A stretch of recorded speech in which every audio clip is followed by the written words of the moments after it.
There are big changes coming to the MatSu Valley, and today we're going to be talking about those changes and let you decide as to whether or not these are going to be big improvements or otherwise to what your living experience is going to be like in the MatSu Valley. My name is Jamin Goecker. I'm an associate real estate broker in the state of Alaska, and my mission, as always, is to help you to build an intentional and significant legacy for yourself and your family by coaching in real estate. And we're going to be talking about the MatSu Valley, some of the big projects that are going to be coming down, and some other conversations I've had recently with the borough manager, Mike Brown.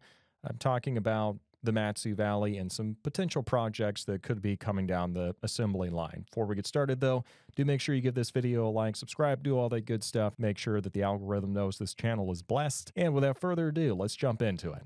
Now, the first thing that we see here is that there is actually talk about Valley Transit System, in other words, public transportation becoming a bigger and bigger presence in the MatSu Valley than it currently is. If you currently live in the valley, you know that public transportation, not a huge presence there.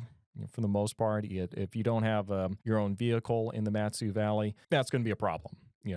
That's kind of just the way it's been. But in the census in 2022, Wasilla specifically was identified as becoming more and more of an urban environment. And for that reason, we're actually starting to see that we're getting some funding from the Federal Transit Administration that is going to help with funding for, more Valley Transit and public transportation options in the MatSu Valley. So we'll see how that plays out. But yeah, that's going to be something we expect to see developing in the near future. The second thing that we're seeing is that we're going to be expecting to see some upgrades coming to the Talkeetna water system in the near future, both in having a larger storage tank for all the water that is there and also improvements in the water quality that are there.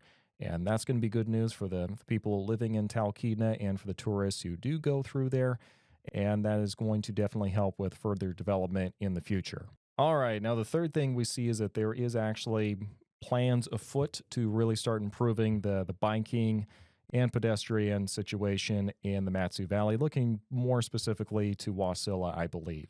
So what this is talking about right at the moment is just improving kind of the presence of these bike paths at all. We have some bike paths in the MatSu Valley, not a whole lot of them. And so this is really going to be improving the offerings of what's currently there. And it's also going to be just setting out plans on exactly what this is going to look like. And that's really kind of the best thing we can hope for right now, because it's becoming a more urban setting.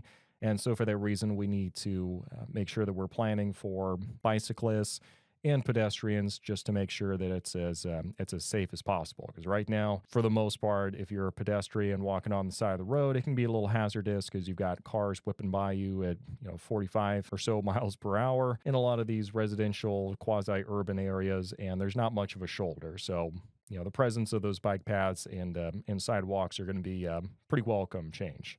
All right, now this next one, I'm going to talk a little bit about it, but it sounds like it was a pretty big deal and gets very complicated very quickly and sounds like it's very politically involved on both sides. And so for that reason, I'm going to tread a little lightly and just try to give you the issue and let you go ahead and go do your own research one way or the other.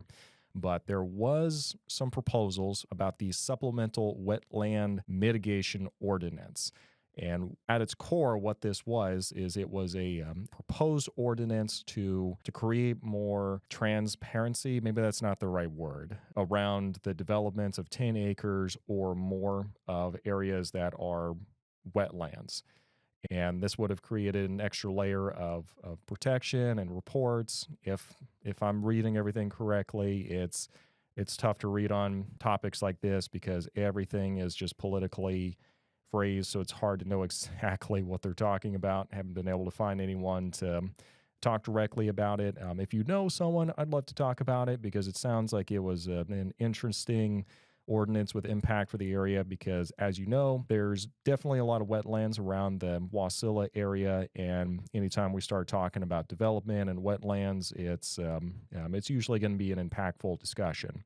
This was voted down by Wasilla, I believe, and I'm not seeing any other proposals to bring it up in the near future, but for something like this, I suspect it is going to find its way back into the public space one way or the other, And so it wouldn't hurt to kind of just keep that on the radar. But again, that is developing any residential developments of 10 acres or more. So it's really not talking about the little one-off builder that's out there doing a project here and there. It's really about the big development projects. So that's about all I'm willing to talk about on that until I get some more information, have a chance to actually talk to someone instead of trying to cipher through what all the between the lines information is. So we'll leave it at that for now. Let's go and take a break real quick here. For those of you who've been watching for a little bit, you do know that I host a podcast for people who've recently moved up here to Alaska to kind of talk about their experiences, what they think about Alaska, how they got here, what tips they would offer for people who are in the same boat as they were just a couple months ago.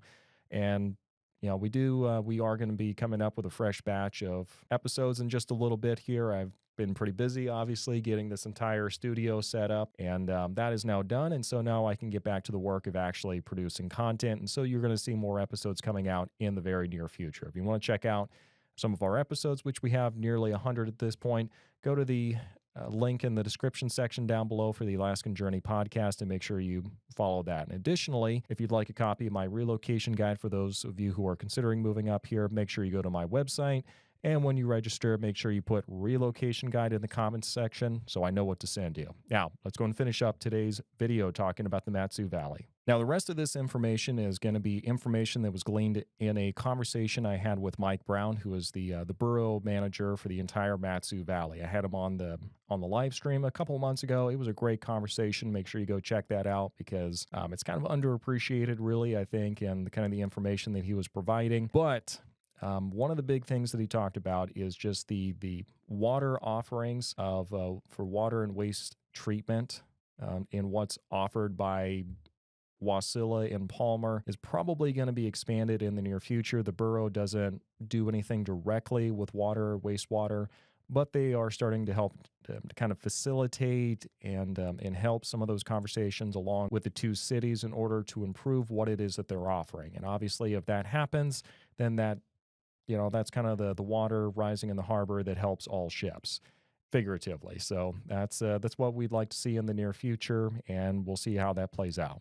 Now, another really important thing is that the comprehensive plan is being updated to make sure that we are kind of reflecting the community values, and yet we're still continuing to improve and make it a better community. Now, for those of you who aren't aware, a comprehensive plan is a plan really by the powers that be in whatever city, borough, municipality it is that you're living in. It's pretty much the guidelines that says this is where we're moving and this is what we want to see. We want to see more affordable housing. We want to see more development, more industrialization going on over here. Maybe we don't want that. Maybe we want more of a commercial sector because we want to get bigger businesses coming in like Costco or Best Buy, whatever store it is that you're wanting. So the comprehensive plan is going to be updated in the near future for the MatSu Valley. And that is, something that is open to kind of public input. So do be watching for that. Is that something you want to see and influence in the near future? Make sure you're keeping your eyes on that because, that should be coming up for updates in the near future. I'm not sure exactly when, but it should be coming up. Another really big thing that Mike talked about when I had him on the live stream is he was talking about the creation of a Parks Highway corridor. As some of you might be aware of who currently live here in the state, it definitely gets congested with traffic going through Wasilla, and it's not because of the overall number of people that are going through, because if you go to a highway anywhere else, like the amount of traffic we have is really not comparable to what they have there. But the big difference is that the highway goes right through the middle of Wasilla, and it's not designed to have that level of traffic going through it. So there's talk about creating a corridor going completely around Wasilla, and that would really cut down on the amount of traffic that goes through there. The issue is creating a corridor with all of the existing development that's already happened could be a little challenging. In other words, there's already like a lot of housing and development going on in these other areas, and just plopping a corridor going right through that area could be a little problematic. And so for that reason, it's still something that's in review. We'll see what they decide to do with it, but that's something to definitely keep on your radar. Last but not least, I would be remiss if I did not tell you that they are actually talking about creating the bridge going to Point Mac. And for those of you who live here in Alaska, I collectively am feeling all of you rolling your eyes at me. This is something that Mike talked about, and he is the director and the manager for the MatSu Borough, and this is something he's talking about. It is something we should talk about and take seriously. The justification for why they would be looking at building the bridge, which this is something they've been talking about for decades, but the reason that they would be doing that is the price it would cost to create that Parks Highway corridor and bypassing Wasilla is about the same price it would cost to put a bridge in going across from Point Mac, connecting it to Anchorage, which if you look on a map, you see there's really not that much space between like Point Mac and where Anchorage is. And if a bridge were installed there, it would really cut down the commute time and bring the MatSu Valley and Anchorage a lot closer. Because right now, in some places in the MatSu, you're going to be driving 30, 40, 50 minutes one way just to get to Anchorage. But if that's cut down to like 10, 15, 20 minutes, you can see how that make a huge splash and a big change for the entire area. Additionally, if they were to put in a bridge, the projections are is that they would be able to create 2 towns just overnight, and they'd be able to get a whole new tax base off of that as opposed to just putting in a highway that is going to require continued maintenance and upgrading and everything else in the future. So for that reason, they are seriously looking at the bridge. We'll see if that ever does materialize, but if that's something that the higher-ups are talking about, we should definitely consider that as well.